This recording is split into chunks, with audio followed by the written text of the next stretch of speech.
Hi, everyone. Thank you so much for joining us. It looks like we should be ready to go. Jenny, you can go ahead and begin whenever you're ready. Okay, sounds good.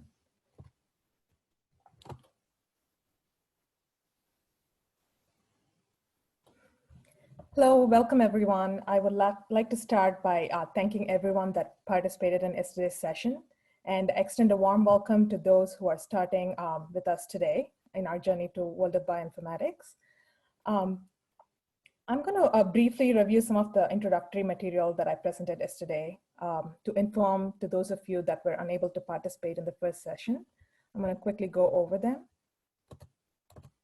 Just want to give you a brief introduction on what is bioinformatics. It's a combination of different fields. We have a basis of molecular biology, understanding of molecular biology and statistics, programming knowledge, and also the bioinformatics tools and softwares that are available for free online, and also about the next-gen sequencing. So a combination of this is what makes bioinformatics. So our goal is to analyze large sets of biological data and produce significant conclusions from it. This really helps us come up with some vaccines and a cure for a lot of diseases. So I want to go over the 5-day crash course that we're doing. We had a really successful next-gen and sequence analysis tools part 1 with Paul, and we're continuing a part 2 today. And tomorrow it's going to be statistical analysis. Larry's going to give us a lecture, and it's going to be on linear regression. We're going to do on April 9th, we're going to do the Python tools to bioscience data. And on April 10th, it's going to be introduction to R programming. So this is what we have for the next 4 days. The goal of our bioinformatics session is introduce you to different topics and subjects that comprise this field, and to give you an idea and see if this is what, if you like this to be a career and if this is something for you. So I just want to explain how our certificate program works. These are the 4 core courses that we're going to start. Right now we have different core courses, but we're changing a lot of, we're including a lot of new courses. We're trying to introduce a lot more programming courses and make it more centered towards bioinformatics. And right now we are offering the experimental methods in molecular biology. We're currently offering that. We're going to start our Paul's session on June 29th. We're going to start the next-gen sequence analysis tools. We have BioPython that's coming end of 2020, and we have a statistical analysis course that's coming up early 2021. So we have all these courses, and if some of them are very new to you, if you're a programmer, if you don't have any experience in molecular biology, you're welcome to take a prerequisite. So you get additional knowledge before taking the core course. And if you're an expert in molecular biology and if you have a lot of knowledge in that, you're welcome to substitute one of the core courses to our electives. We have a lot of interesting elective courses, so you can definitely substitute if you already have a knowledge in that. So these are the main changes we are bringing to our certificate program. We're adding a lot more programming courses because that's the core for bioinformatics. We're making a lot of classes online to give more flexibility. And we're also giving a lot of courses that has practical application and uses, hands-on, how do you go on a day-to-day by using all this. So we'd love to hear your feedback on this week's course. We'd love to hear your feedback. And if you have any questions about the field, the job opportunities, or anything about the certificate program, feel free to message me. This is my email address. And you can also message me in LinkedIn. So I know a couple of questions from yesterday. We had an overwhelming amount of participants, and we were so happy. We have more than 700 registrants right now. We are very grateful for this excellent response, and I really thank everyone who attended yesterday. I know you guys had a couple of questions. We got a lot of questions, and we couldn't go over everything, so I just want to apologize for that. I do want to go over them. Your mic is muted because there are a lot of participants right now, and you can always type in your questions. All the sessions are recorded and they will be sent to your email. Please send your questions during the session, make it elaborate so we understand it. And we will try to go over as much as we can during the session. Once the session ends, Paul will answer them the last 15 minutes. And I want to thank you all once again, and I'll hand it over to Paul. Thanks, Paul. Okay, thank you. Oh, sorry, I forgot to introduce you. I just want to quickly say that Paul has a doctoral thesis from University of Mississippi, and he has a PhD in pharmacology and toxicology and a postdoctoral fellowship at NIH. And he was actually a certificate student. Paul did a certificate with us in bioinformatics, and that's how we know him. He's extremely talented, very knowledgeable person, has a lot of experience with immunoassays, and he's going to teach the next-gen sequencing. So thank you, Paul. Thank you. Okay, so now I'm going to share my screen, and hopefully you can see it.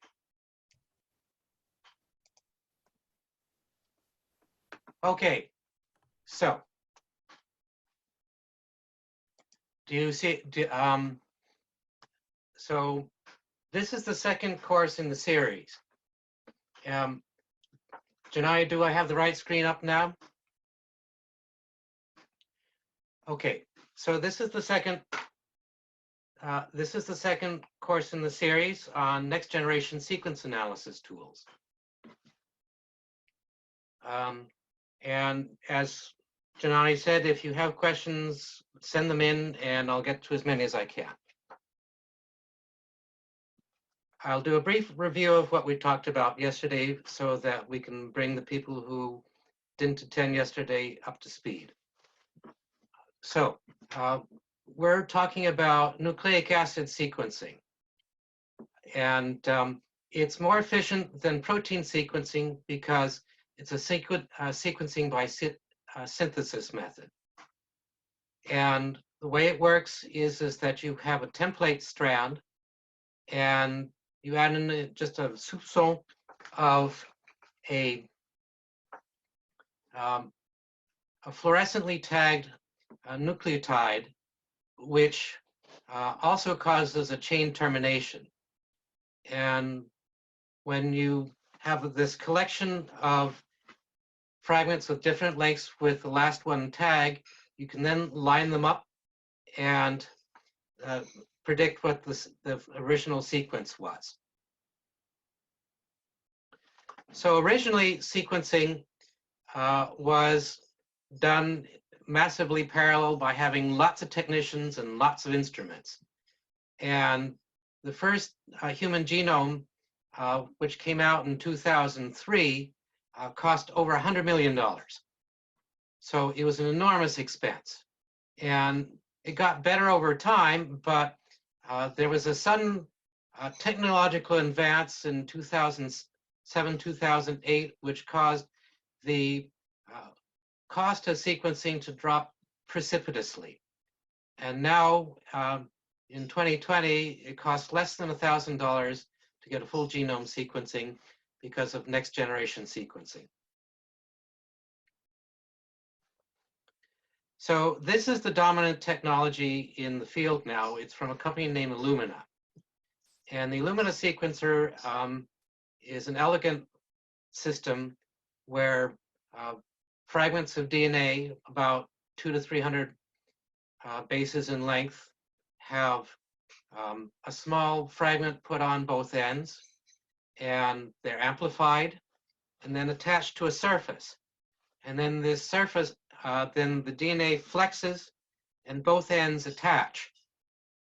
And after both ends are attached, the two strands of the DNA are separated, and you have a more amplification done, so you get a large spot of homogeneous DNA in a particular point. And then you do your Sanger type sequencing with the fluorescent tag. And if you look at the colors in the 4-channel below, you see green, violet, red, green, yellow, red, which translates to a sequence of TGC, TAC. So you have that's one spot, and there are lots of other spots around it which are independent sequences. Multiply this by millions, and you can do an awful lot of sequencing in one pass. So here's an image from the sequencer. And in the current instruments, you can have between 40 and 50 million paired reads at a time. And over the course of less than 3 days, you can get an output of between 13 and 15 gigabytes worth of sequence data.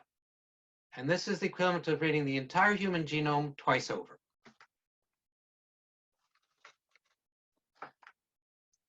So here's what the output looks like. It's basically a set of randomly distributed sequences, long stretches of A, T's, G's, and C's, and some quality control information to tell the next cell and processing systems how good the confidence on a particular read is. So it's basically a big puzzle, which you have to put the pieces back together again. And the way to do that is that if you don't have a template, you find out where the pieces overlap and make longer areas of contiguous sequence. And so you find as many overlaps as you can, and you get a contiguous sequence. And then you try and work with those contiguous sequences to get larger and larger overlaps, till hopefully you can get the entire sequence, whether it's a genome or an RNA or whatever it is. And it's made easier if you have a reference genome to work off of it. It's like being able to look at the picture of the puzzle before you start. Makes it a lot simpler. And that's called alignment. So we now have a computational problem. You're working with very large files and you're doing a lot of manipulations. The files can be enormous. For example, for doing a gene-wide alignment of sequence, or GWAS, the files can be 25 gigabytes or more. For an RNA sequence for differential gene expression, the files are between 3 and 15 gigabytes. And for chromatin immunoprecipitation, they're about a gigabyte or less. So if you were to try to do this on the average 16 gigabyte laptop computer, it would run very slowly or not at all. And you would also need a pretty large hard disk. You know, a good size would be around a terabyte. In contrast to the alignment process, the analytical computations are not nearly as demanding. For the GWAS, the files that you're working with are less than a gigabyte, and the other types of experiments are proportionally lower. So it's not RAM intensive, and it can easily run on a 16 gigabyte RAM machine, and the programs are not operating system dependent and use readily accessible program languages such as R and Python and Java. So a quick solution for those of you who are trying to start out in the field is to use cloud computing for the initial steps in a server like Galaxy, which gives you access to completely free access. It has most of the programs that you'll need for doing sequence analysis and enough memory. And it's also menu driven, so you don't have to really worry about all the fine details of doing the alignment. There are also some downsides in that because it's menu driven, that you have to do things the way that they want, and it's not terribly flexible. So the strategy, but you can do your analysis on your own machine. So the strategy is to do the alignment in the cloud and then do the analysis on your own machine. So here is the website for Galaxy. It's usegalaxy.org. And as you can see off to the right, there are a whole series of different menu items for all sorts of things that you'd want to do for sequence analysis. And here's a general workflow for doing the sequence analysis. And you start out with the raw reads. You filter out the poor quality reads, put it through an alignment program, and then you put the alignment through a series of programs, either to count the RNA sequences that you were in your sample, to look for places where the sequence doesn't match up so you can find where there are mutations, or to do a chromatin precipitation analysis where you get information which is in peaks. So the output of these files are then put through a statistical analysis program, such as the one that some of the ones that will be talked about tomorrow. And you get an analytical output, which you can either report or put through second-level analysis systems such as BioPython, or things that you can find in R. So yesterday we talked about an example of gene variant analysis in pharmacogenomics, where we looked at the consequences of gene variants on the metabolism of a drug called warfarin, which is metabolized and inactivated by an enzyme called cytochrome P450 CYP2C9. And there are other drugs. It's also metabolized by an enzyme called CYP2C19. And we looked at an example where the individual had a defect in CYP2C9, which decreased the activity of the enzyme. And she also had another variant which prevented the activation of clopidogrel, which is the alternative drug. So this is a person that would have to be very careful about her use of anticoagulant drugs. So now on to something a little different. Today we're going to talk about some experimental things, which are of use for both understanding what's the cutting edge of molecular biology, and also for pharmaceutical development. And it's called epigenetics. DNA sequence is very much like memory in a computer. It's got a lot of information storage, but you need to have an input and an output. So you need to have control systems. And there are a number of patterns that seem to have developed that look like they're control systems. For example, if you look at the diagram here, there's some marks over here, and those are DNA methylations.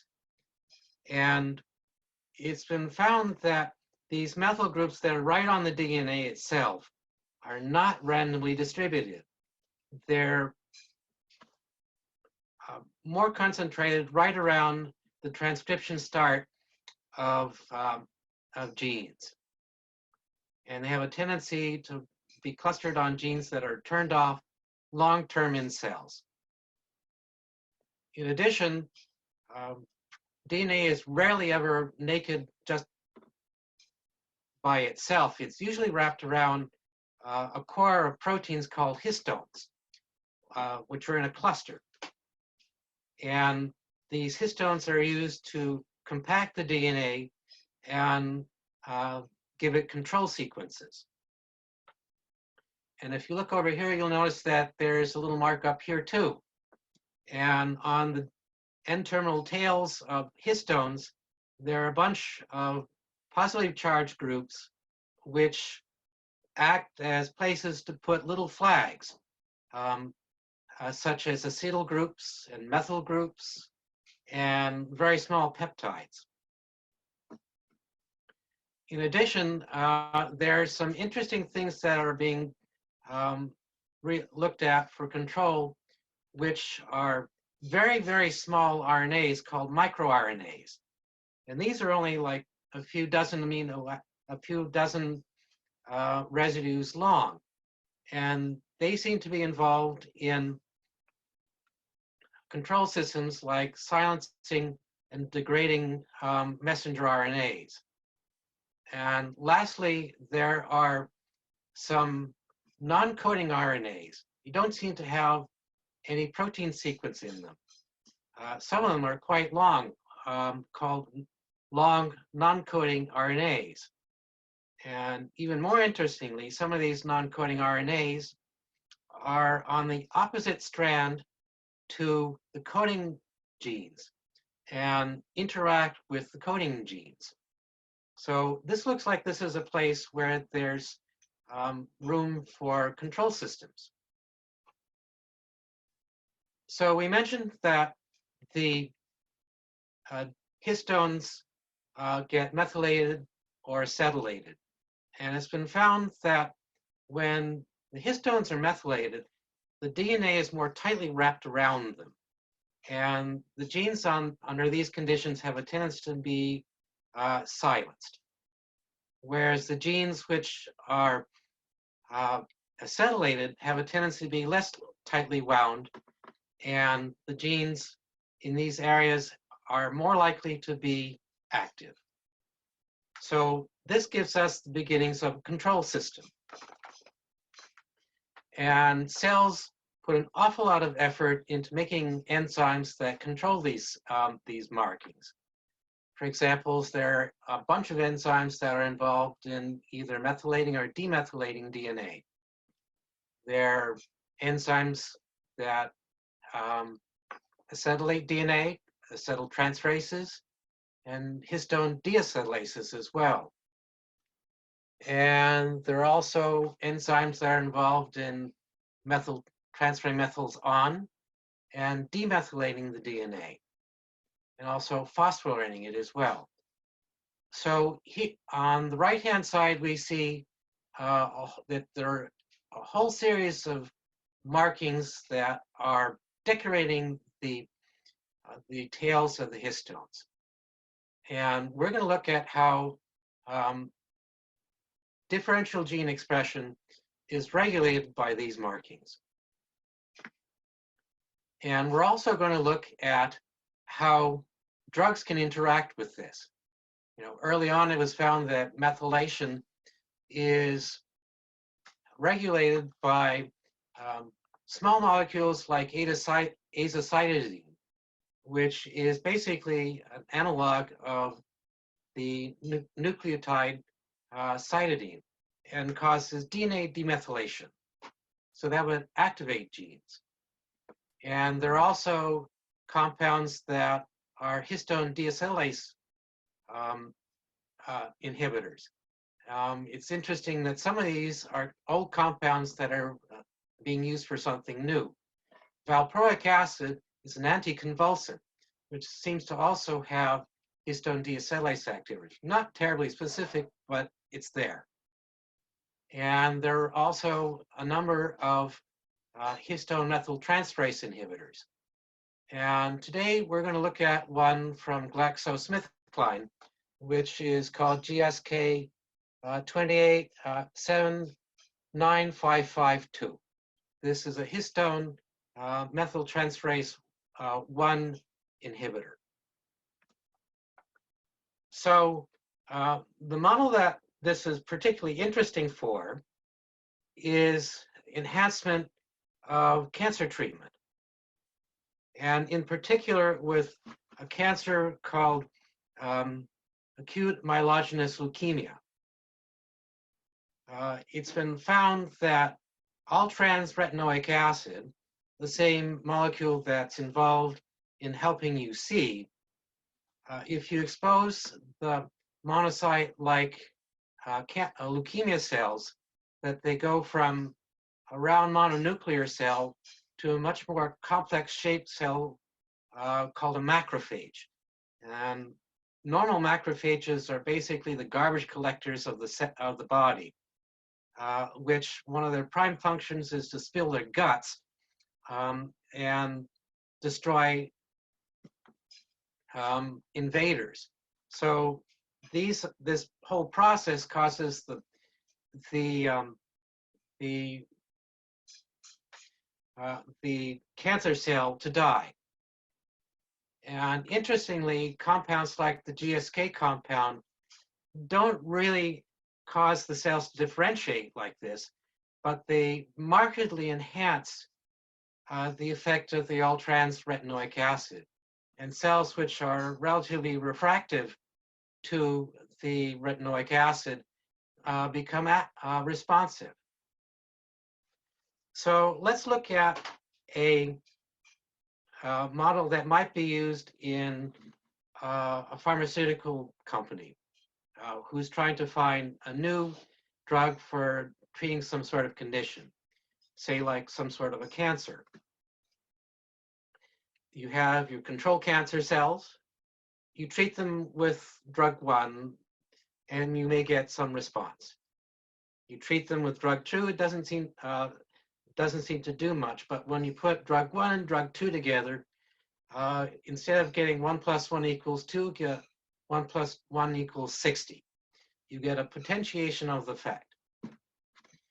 And we're going to look at a model where we split the sample in two, and half of the sample goes through an extraction of RNA, a reverse transcription into DNA, and then a sequencing, alignment, and statistical programs to get differential gene expression. And the other half of the sample gets exposed to a very intense sound, which caused the DNA to be sheared down to small fragments which are wrapped around the histone nucleosomes, and then captured by an antibody against the tags, like the acetylation. And believe me, the antibodies to these very small antigens are hard to make. I've tried to do it. And if you can get one, they're very profitable. They're a good source of revenue. So once you have the antibody attached to the histone tag, you pull it down by immunoprecipitation, and then you wash away everything that's irrelevant and run it through the DNA sequencing, and you get a series of piles of DNA fragments, which can be then aligned up on the genome, and it gives you an indication as to where something happened in terms of gene expression. For the experiment today, we're going to download a data set that was from a published manuscript, which was uploaded to the National Center for Biotechnology Information. This is a way of sharing data so that other people can look at the data and mine it for things that they're interested in. And we're going to use the Galaxy to do our alignment, and then take some our algorithms from the public domain site called Bioconductor, and then do our secondary analysis.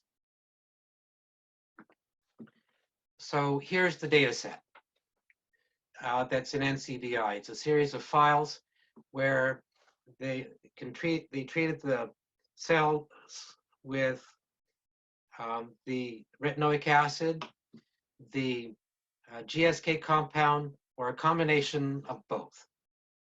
And if you want to look at the original paper from the contributors, it's down at the bottom of the file.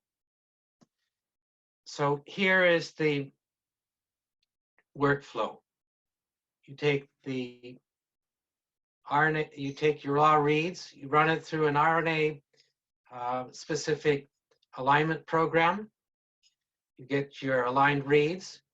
You then put it through a counting program, which counts the number of times that any particular line RNA was found. And then you get a table where it has the name of the gene that he was on and the number of times that that particular sequence was found.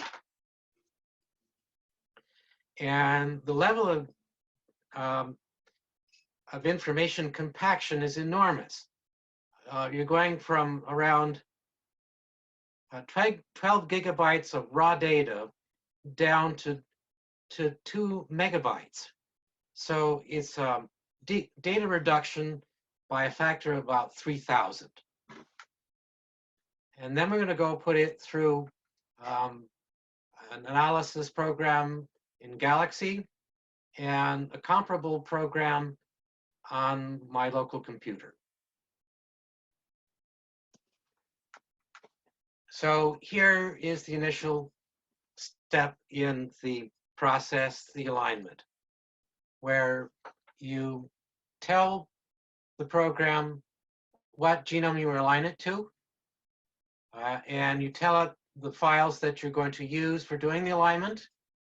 And under certain circumstances, there are some advanced options that might be useful, but we're not going to use them today. And then you wait and you wait and you wait. To do the 8 samples that are in this experiment and run it through both the alignment and the counting took me the better part of 3 days. At the end of it, you have your files in tabular form. Now, if you look at this, this image, you can see that you have your tabular files and they're in 4 different treatment groups. But if you look at it, it's actually a 2 by 2 table where you have either the treatment of retinoic acid plus or minus, or the GSK plus or minus, or the combination thereof. So in reality, when you're entering this into the program model for doing the analysis, you need to enter each sample in twice. So here we go. We enter, this is in the program called DE-seq2, where I went through and entered in the sample here into that particular place in the model twice, once for each of the different places where I treated the sample was treated with a control. Either the DMSO control for the retinoic acid or the vehicle for the GSK compound. And about 3 minutes later, you get an output. So that's really pretty incredible reduction in time. And this graph shows you that there is what the number of normalized counts looks like relative to their variability. And as you see, as the number of counts gets lower, the variability goes up, but it's a continuous function. So that's about what you should expect from this type of data. And there are 4 other graphs, the most important of which is called a principal analysis, component analysis, or PCA. And basically what this is looking at the variability of all the samples relative to each other, and you generate a cloud of variability of relationships between different genes. And if you look at the cloud, it's sort of cigar-shaped. So if you look at the distance from one end of the cloud to the other, that's one axis. And if you look at it along the narrow axis of the cigar, you have a second variable. And if we use these 2 variables as an index of that particular sample, then it gives sort of a fingerprint. And if you're looking at this graph, you can see that here's the DMSO and vehicle, and that in purple. And that's a nice little cluster. the GSK compound and the down in here in green, retinoic acid in blue, and the combination in pink. And there's 4 nicely separated groups. So this is a nice experiment to analyze. And you can get at a table with significance on it, but that's about as far as you can get with this program in Galaxy, because it doesn't really have the way of doing it. There are couple of programs that are a little more sophisticated, which allow you to do the post hoc tests, but they're kind of a little bit hard to handle. So I preferred to do it in my own local computer using a little bit of our programming. You know, it's not hard to do, so I'm going to do this. And here is our output table from the reads. And if you notice here, there are a couple of samples where there's zeros. So those are genes where nothing was present. And those are going to have to be pruned out.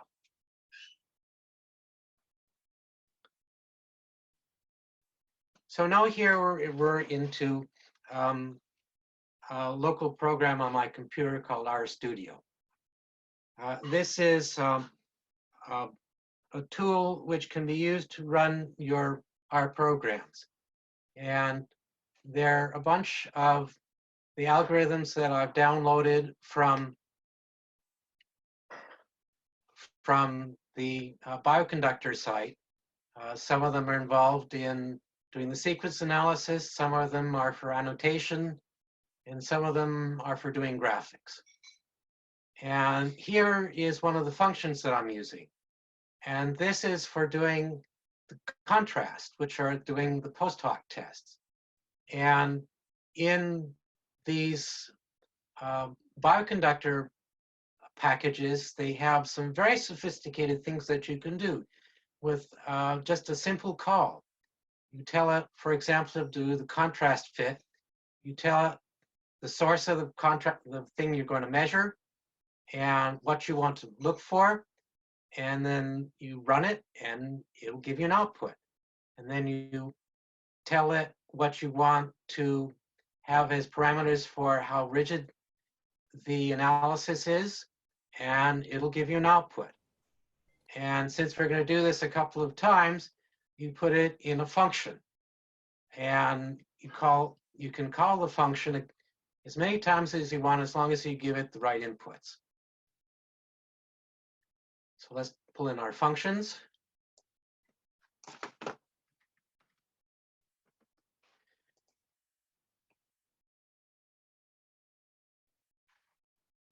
Now we're going to load in some data.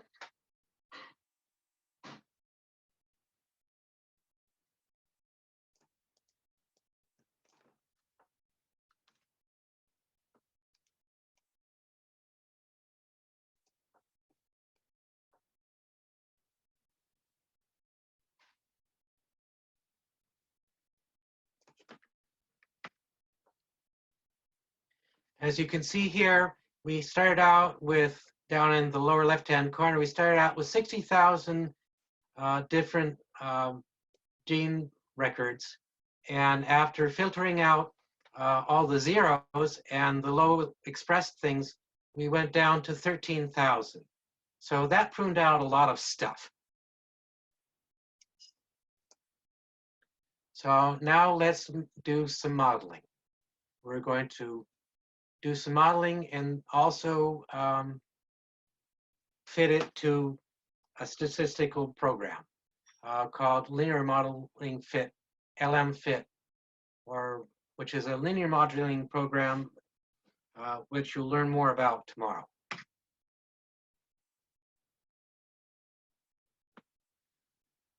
So it's generated the groups that we're going to look at. It's again the 4 basic treatments that we looked at, and the ways to put them into the analysis matrix. And we also have basically the same PCA plot. It's a bit squished on screen here, but it's basically the same thing. So we've run the model, and now we're going to do the post hoc analysis for getting at the specific treatment groups. And we're going to get some output.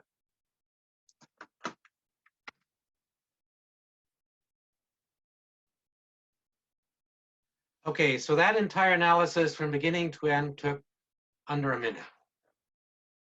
And at the end of it here, I have given two tables. The first table has a number of the genes that were, how many were up-regulated and how many were down-regulated. And in the lower table, we have a series of genes. We have a series of genes that are a sampling of different types of regulation. And just looking at, for example, the retinoic acid versus control, there were 492 genes that were had a change in their levels. 374 had an increase, and 145 were decreased. In contrast with the combination treatment, there were over 2,000 that were increased, that were changed, and about half of them were increased and half were decreased. So let's look at a few genes. The first one that we'll look at is CD14. And CD14 is a marker that's found on mature macrophages. So if CD14 is present, you have a cell that's basically a macrophage. And the retinoic acid by itself didn't cause it to be present. The GSK compound didn't as well, but in the combination, it's there. Now, the next compound, the next gene we'll look at is called DHR3. And DHR3 is an enzyme that converts retinol to retinoic acid. So it's an amplifier for the retinoic acid signal. And when retinoic acid is present, you'd want to have this increased. And that's exactly what one sees, that there's an increase and an upregulation in this gene. And any place where the retinoic acid is, you see it. KDM1 is the lysine demethylase, and it's increased in the combination treatment. But a related gene, KDM4A, which has a slightly different methylation specificity, is decreased. So here's the beginning of something interesting. The enzymes that are involved in regulating these genes have some differential regulation. And here are a number of other genes, including one called P21, which is involved in looking at, which is a sensor for damaged DNA. So if you're going to be using a DNA damaging agent to kill your cells, that might be a good place to look.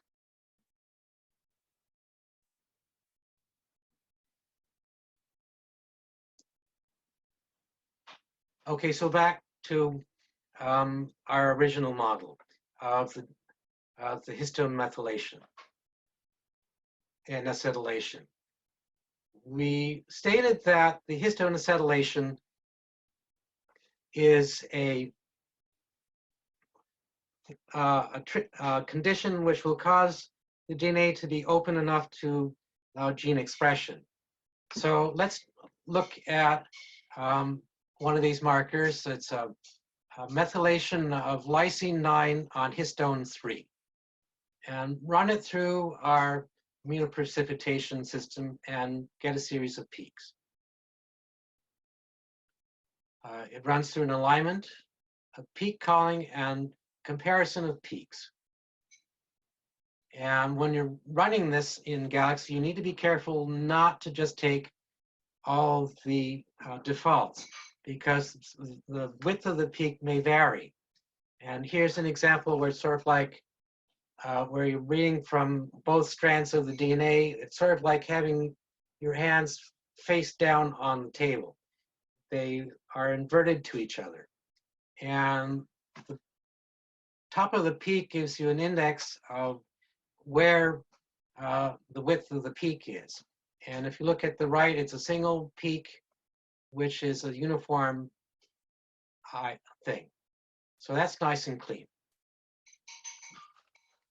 So in the integrated gene viewer, IGV, on my local computer, I looked at a couple of the genes, and this is the DHR3.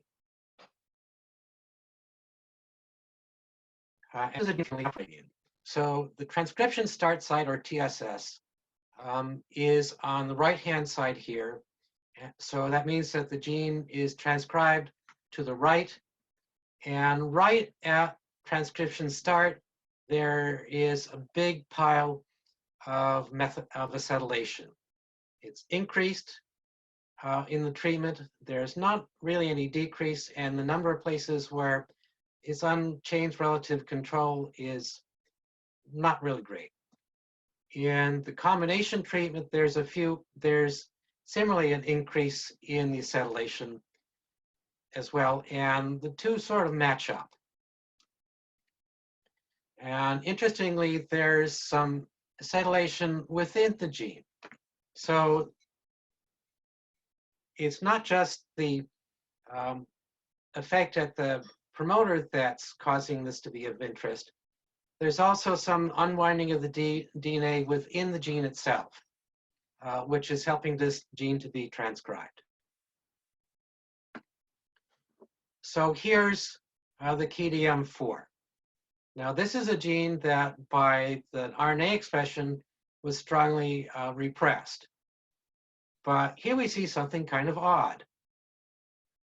The transcription start site for this gene is on the left-hand side. So the gene is being read to the right, from left to right. And there's acetylation at right at transcription start, both in the retinoic acid by itself and the combination treatment. What the heck is going on? This should be something that would be turning the gene on, but what we see is a turning off. So something more complicated is going on here, and there's a subtlety. There's also acetylation at the other end of the gene, and if you look carefully at it, you'll see that it's in a region where there's a label KDM4A AS1. AS1 stands for antisense. And this is a 7 kilodalton fragment of RNA that gets synthesized on the opposite strand to the one that makes the protein. So this is on the antisense strand. And it's synthesized towards the sense strand transcript. So that's interesting. This is something that might be involved in regulation. And what's been found is that antisense do some interesting things. For example, if the two overlap, which is slightly the case with this gene, that the two polymerases collide with each other and stop. And you never get a complete RNA. You never get a complete coding RNA. So the gene is functionally repressed. Or the other possibility is that the antisense is like a person in a room who's talking very, very loud. They grab all the attention and the sense strand doesn't get any. So it becomes a matter of who's shouting the loudest. And when there's somebody very loud, the sense strand never gets a chance to be heard. So that makes sense.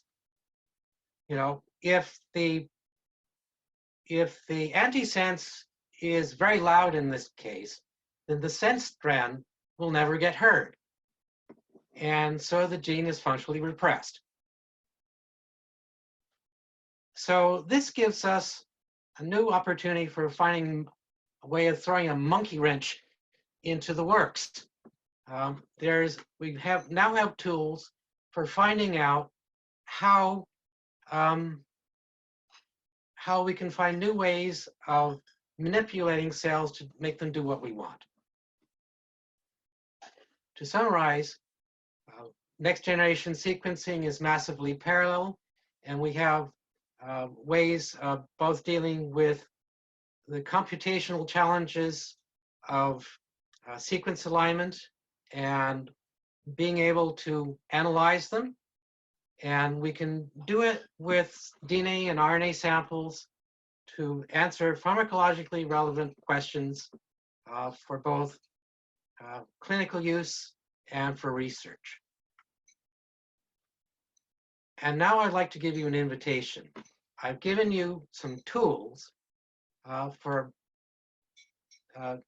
that you might be interested in.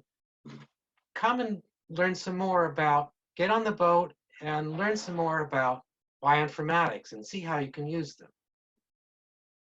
And with that, I'll open the floor to questions.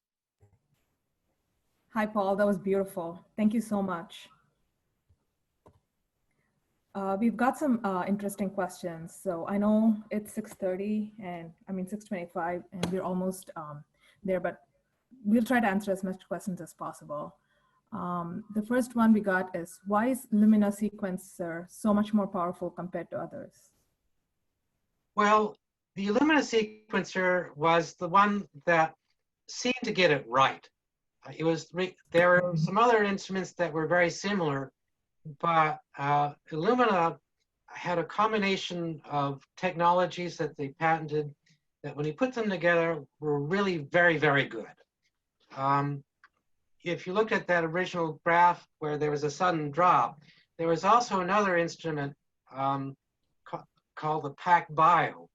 And there was another one from Oxford Biosciences, which are even stronger than the Illumina, but the Illumina was the one that got it right first, and people have now used it so much that it's the dominant technology.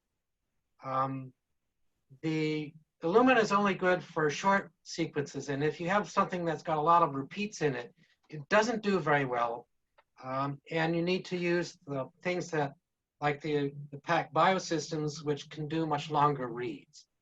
So it's a matter of what you're trying to do.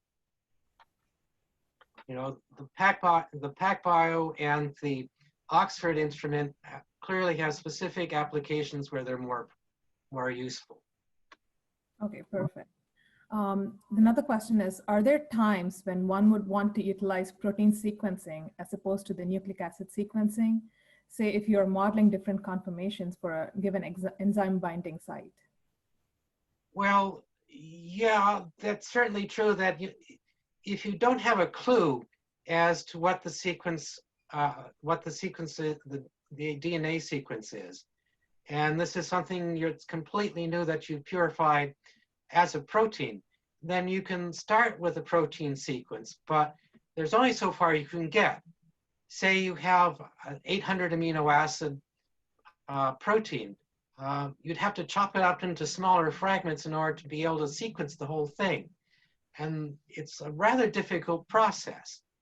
So if you can sequence just a little bit of it, and then try and find out what the nucleic acid sequence is by prediction, then it makes it a lot easier for you to get the whole DNA or RNA sequence to get the whole thing. You know, overall, protein sequencing is a lot harder to do, and there are a lot more complexities to it. That makes sense. Thanks, Paul. When next-gen sequencing is used, what is the part of the process that takes more computation time? Is it the collecting information? Well, the part that takes the most time in the analysis is the alignment, and if you're doing RNA sequencing, the counting. In many respects, it actually takes longer to count the fragments than it does to align them. You know, to give you an idea, for the samples that I were using, which were in the range of about the forward and reverse reads were between 3 and 5 gigabytes apiece. It took about 6 hours to align it, and it took maybe another 6 to 8 hours to do the counting. You know, and then the rest of it, when we did it, as you saw, when we did it there, it takes only a couple of minutes. So the alignment and the counting are really the slowest parts of the process. Okay. The next question is, what can you do if your protein of interest, like a transcription factor, is really low in abundance? Can you do things with biology to enrich for it? Well, if it's in low in abundance, there are ways of panning your sample so that you only pull out the parts you're interested in. You stand the risk of biasing your analysis, but if that's what you need to do, you can do it. For example, in the initial step of sequencing, you need to amplify it. And you can bias the amplification by using defined primers. Also, you can use an affinity step where you say take only a piece of 1 or 2 chromosomes to purify segments of the genome that you're interested in, so that you can look to see what your particular transcription factor of interest is doing. You know, and so by reducing all the stuff that you're looking at, you can reduce the amount of stuff you have to look at. You can amplify it more before you start into the sequencing reaction, and then you can have a chance of finding what you're looking for. Okay, perfect. Why did you choose DSeq2? What impacted the decision to use that analysis?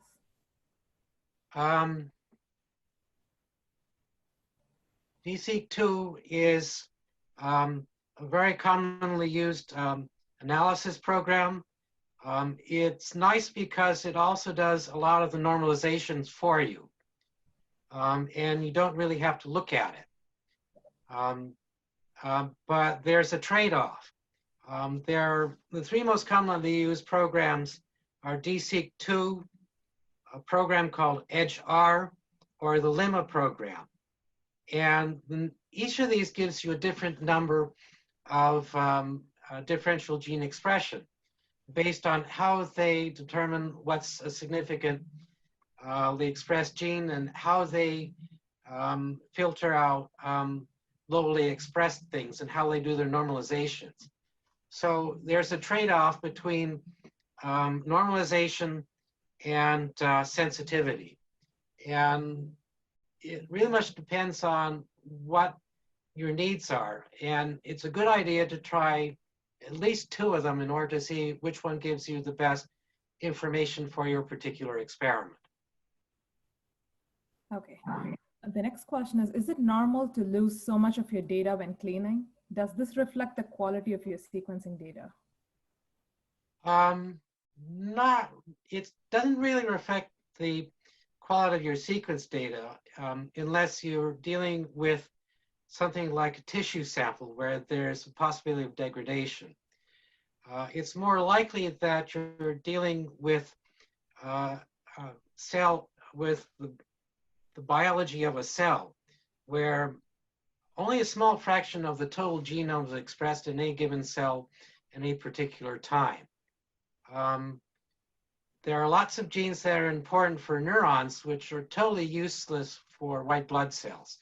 So they're turned off. So you wouldn't really expect to see a neuron-specific gene like a dopamine receptor on a white blood cell. And so that's a gene that you wouldn't see in that particular experiment. Okay. Next question is, can you use the tools that you showed today with Oxford Nanopure or the PacBio data? Yes, and it's certainly possible. I've done some analyses where I do that. The one slight difference is that because the reads are a lot longer, the alignment process takes a bit longer. For example, a 3 GB file for a Illumina sequence might take between 4 and 6 hours to align, but it might take a day for an equivalent size file for a PacBio data set. So it simply means that you need to be patient to let the thing align. Okay, I think we'll just take one more question and then end today's session. On the topic of which program to call for expression significance, can any of them distinguish between the splice variants? The splice variance is determined at the level of the alignment. The alignment program looks at the fragments that are coming at it and says, well, here's the place where the intron gets spliced out, and the next fragment gets put on it. So the program determines that this is the location of the splice junction, and then it annotates the sample as such. So you'll get a series of different records where you have, say, variant 1 on a gene and variant 2 on a gene. And those are all recorded at the time of alignment. Okay. Thank you so much, Paul, for taking the time and giving us the knowledge of bioinformatics and sequencing. We really appreciate your time. And Paul has been generous enough to share his email address. So I'm sorry we couldn't go over all of your questions, but please feel free to email him. We'll be sharing the slides and the videos.